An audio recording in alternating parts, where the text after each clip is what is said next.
La France, la 7e puissance économique mondiale. Une terre d'ingénieurs, de luxe, de nucléaire et de culture. Sur le papier, ce pays a tout pour être le leader incontesté de l'Europe. Et pourtant, quelque chose ne tourne pas rond. Depuis 40 ans, quel que soit le gouvernement, quelle que soit la couleur politique, quelle que soit l'urgence de la situation, la France semble frappée par une étrange malédiction, l'incapacité chronique à se réformer. Ailleurs, en Allemagne, en Scandinavie ou même au Royaume-Uni, les économies s'adaptent, mutent, se transforment face à la mondialisation. Parfois dans la douleur, certes, mais elles bougent.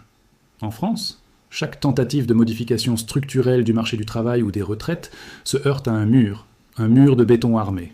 On appelle souvent cela l'exception culturelle. Mais les économistes, eux, utilisent un terme plus inquiétant, la sclérose. Comment un pays aussi riche a-t-il pu construire un système économique aussi rigide ? Pourquoi le simple mot « réforme » suffit-il à jeter des millions de personnes dans la rue ? Est-ce la faute des syndicats, de l'État, ou est-ce quelque chose de beaucoup plus profond, inscrit dans l'ADN même de la République depuis 1945 ? Dans cette enquête, nous n'allons pas faire de politique. Nous n'allons pas juger si les grèves sont bonnes ou mauvaises. Nous allons faire de l'anatomie. Nous allons disséquer le corps malade de l'économie française pour comprendre la mécanique précise de ce blocage. Nous allons voir comment un système conçu pour protéger les citoyens s'est transformé, décennie après décennie, en un piège dont personne ne possède la clé. Bienvenue dans l'histoire de la forteresse France. Voici la vraie raison pour laquelle ce pays est économiquement irréformable. Pour comprendre pourquoi la France de 2025 est bloquée, il ne faut pas regarder les manifestations d'aujourd'hui.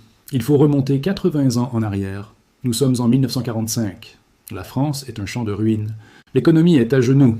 Les infrastructures sont détruites et le pays est moralement fracturé par l'occupation.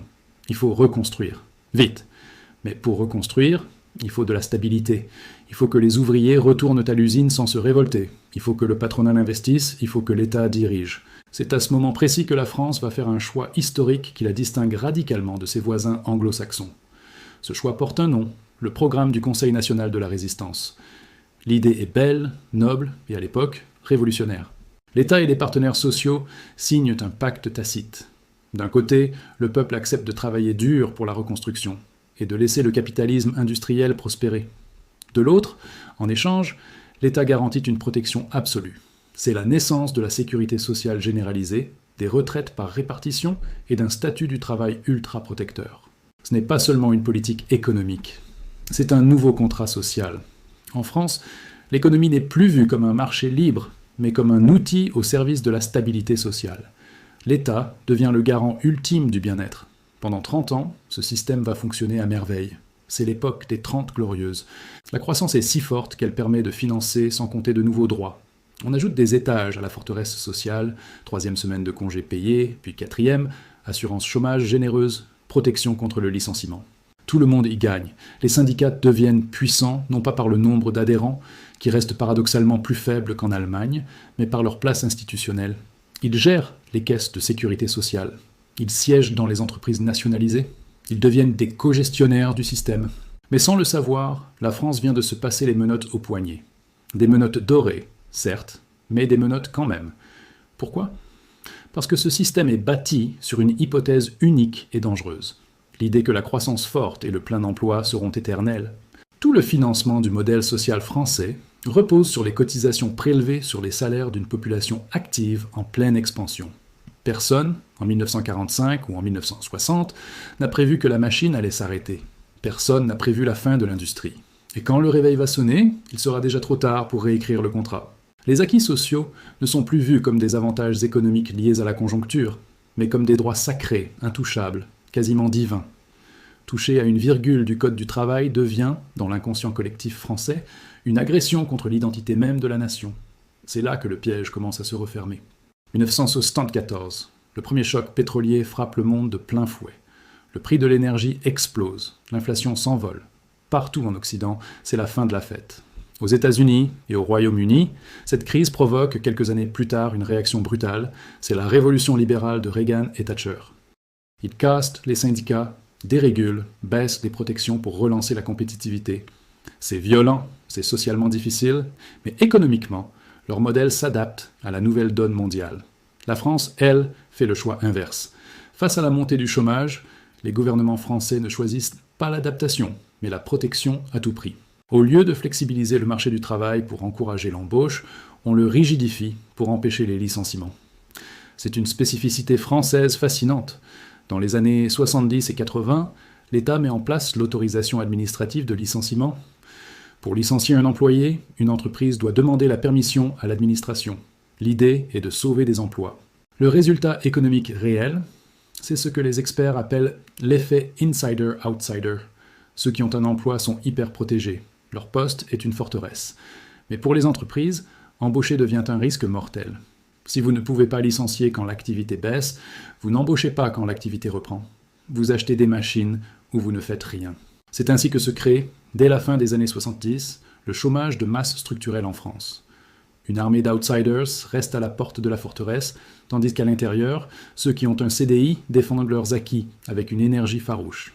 C'est ici qu'entre en scène le deuxième acteur du blocage, la culture du conflit. Contrairement à l'Allemagne, où les syndicats et le patronat pratiquent la codétermination, la France a hérité d'une vision marxiste de la relation de travail. Le patron est l'ennemi, le syndicat est le résistant. Le compromis est vu comme une trahison. Dans les années 80, alors que l'industrie française commence à s'effondrer face à la concurrence allemande et asiatique, le dialogue social est inexistant. On ne négocie pas la productivité. On se bat pour maintenir les avantages acquis en 1945, comme si le monde n'avait pas changé. L'État, terrifié par la rue, achète la paix sociale. Comment ? Par la dette. C'est un point crucial. Pour ne pas réformer, pour ne pas dire aux Français « le système n'est plus finançable », l'État commence à s'endetter massivement pour combler les trous de la sécurité sociale et subventionner les emplois aidés. C'est la morphine économique. Ça calme la douleur, mais ça ne soigne pas la maladie. Et pendant que la dette grimpe, le piège se verrouille.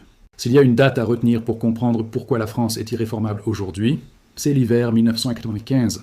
C'est le traumatisme fondateur de la paralysie moderne. Alain Juppé, alors Premier ministre, tente ce que tous les économistes savent nécessaire. Réformer les régimes spéciaux de retraite et assainir la sécurité sociale. Le plan Juppé. Sur le papier, c'est logique. L'espérance de vie a augmenté, il faut travailler un peu plus longtemps. C'est mathématique.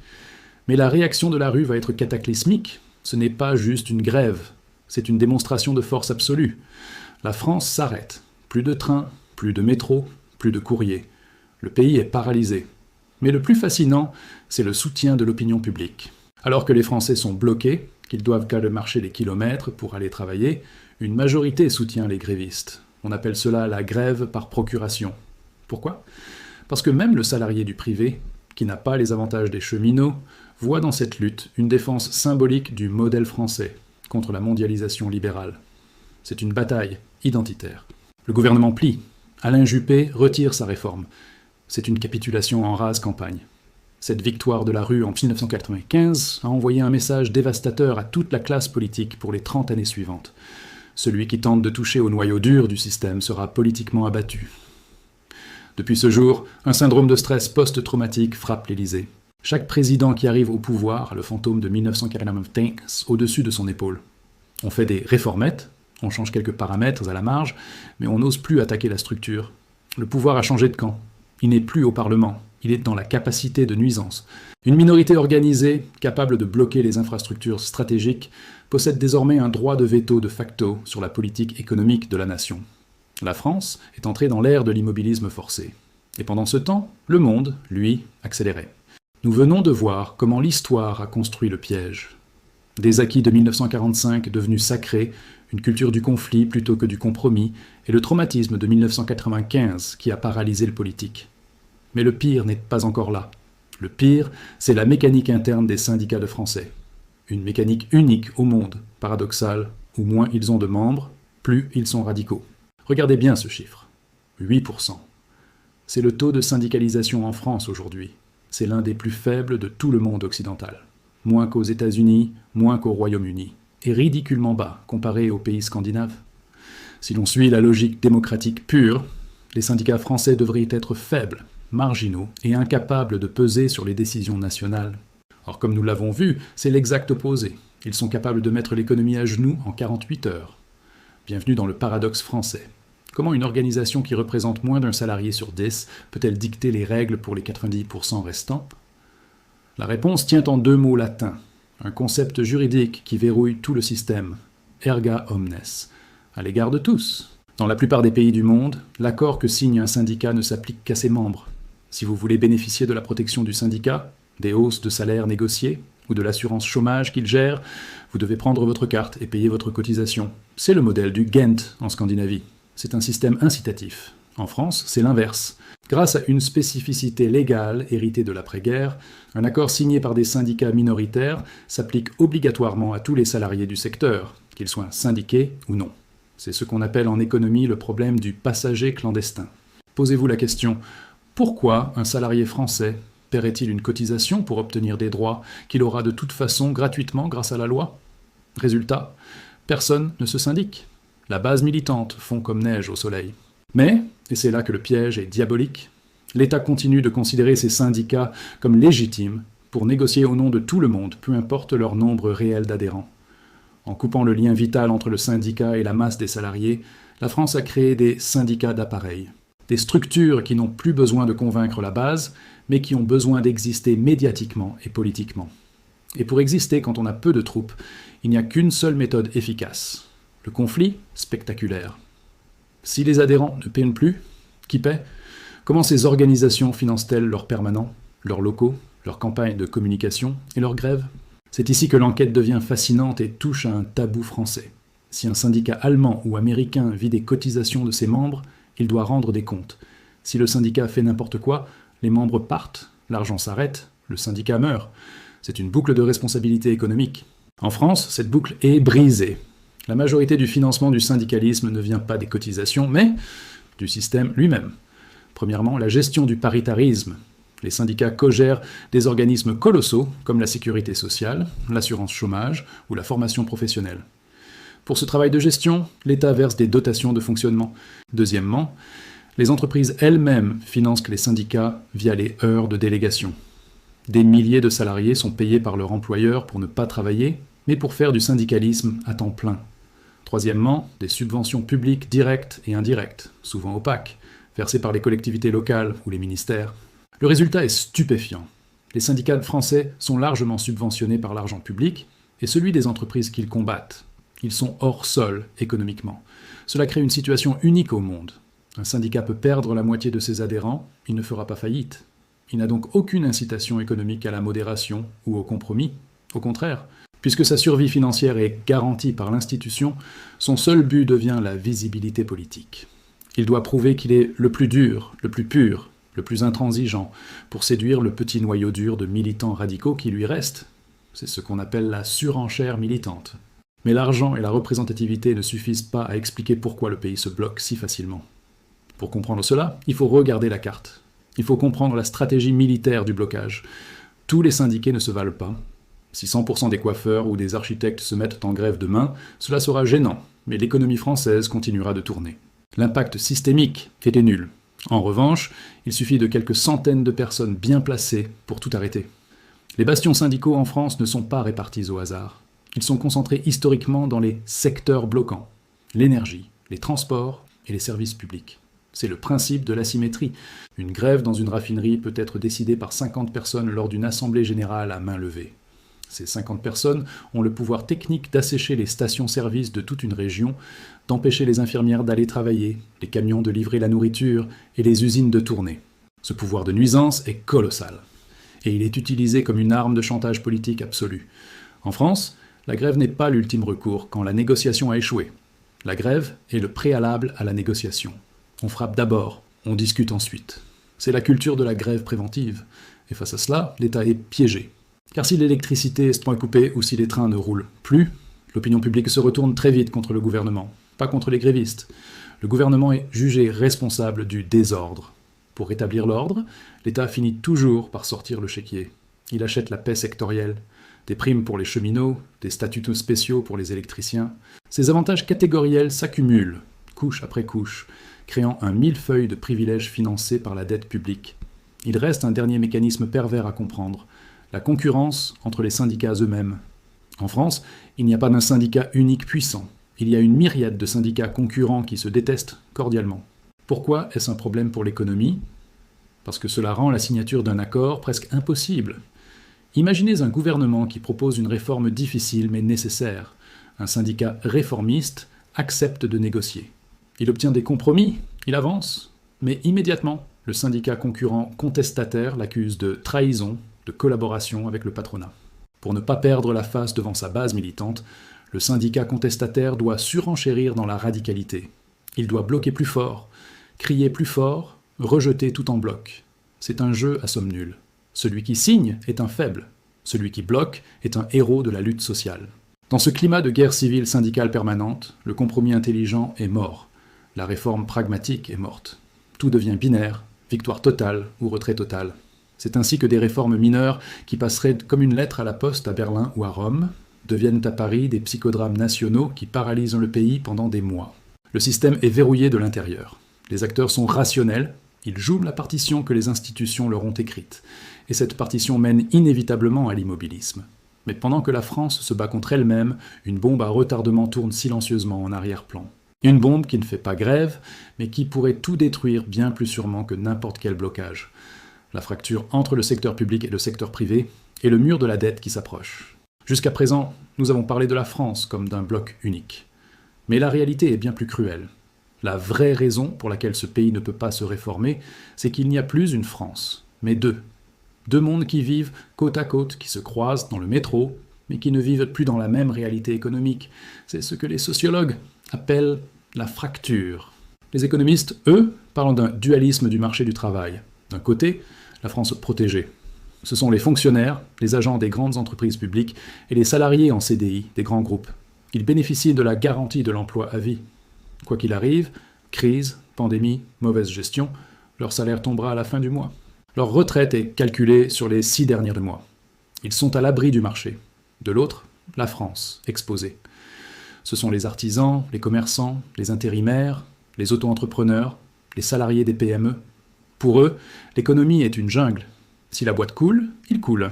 Si l'inflation monte, leur pouvoir d'achat s'effondre sans filet de sécurité automatique. Leur retraite est incertaine. Pourquoi cette division rend-elle la réforme impossible ? C'est une question de mathématiques électorales et de justice sociale. Ceux qui ont le pouvoir de bloquer le pays appartiennent presque exclusivement à la France protégée.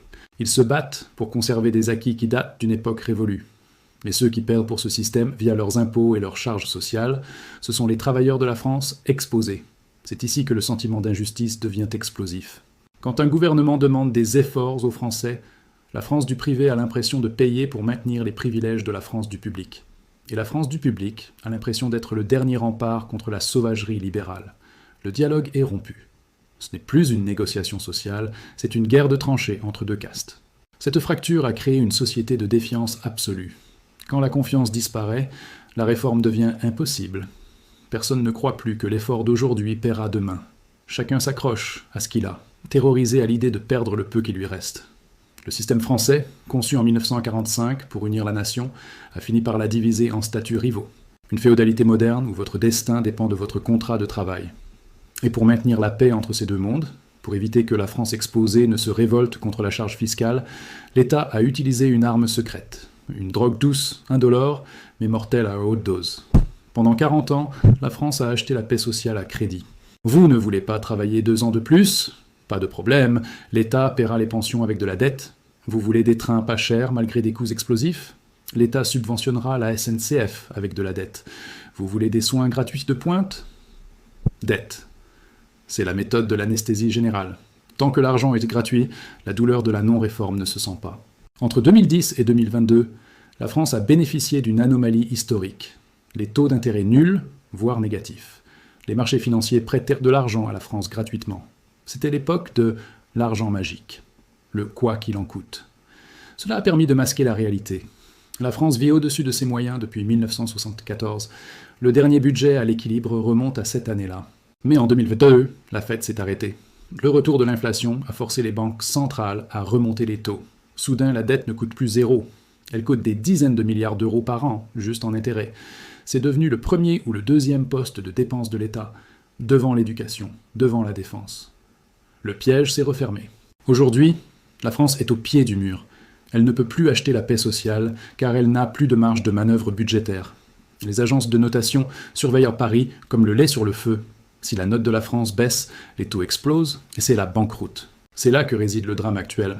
Le gouvernement doit réformer, non plus par idéologie, mais par pure nécessité comptable, pour éviter le scénario grec. Mais le corps social, habitué à 40 ans de protection et de dépenses sans compter, refuse brutalement ce réveil. Le drogué est en manque, et le sevrage est violent. L'État est coincé entre le marteau des marchés financiers, qui exige la rigueur, et l'enclume de la rue, qui exige la protection. C'est une équation sans solution. Il y a les blocages visibles, les grèves, les manifestations, les poubelles qui brûlent. C'est ce que montrent les caméras du monde entier. Mais il y a un phénomène bien plus grave, invisible et silencieux, qui condamne l'avenir du pays, la fuite. Face à un pays irréformable, face à une pression fiscale record, ceux qui le peuvent partent. Les jeunes diplômés des grandes écoles, les entrepreneurs, les capitaux, les chercheurs, ils ne font pas grève, ils ne cassent pas de vitrine. Ils prennent simplement un billet d'avion aller simple. Ils vont créer de la richesse là où le risque est récompensé, là où la réussite n'était pas suspecte. C'est le drame absolu de la sclérose française. Le système, en voulant trop protéger ceux qui sont dedans, fait fuir ceux qui pourraient construire l'avenir. On protège le passé au détriment du futur. La France se retrouve avec une population vieillissante, un système de retraite insoutenable démographiquement et une base productive qui rétrécit année après année. C'est un lent poison. On ne s'effondre pas du jour au lendemain. On s'appauvrit doucement, on déclasse, on perd de l'influence. On devient un grand musée à ciel ouvert, visité par les touristes du monde entier, mais incapable de produire les Google, les Tesla ou les Amazon de demain. Alors, la France est-elle condamnée? L'économie française est-elle définitivement irréformable?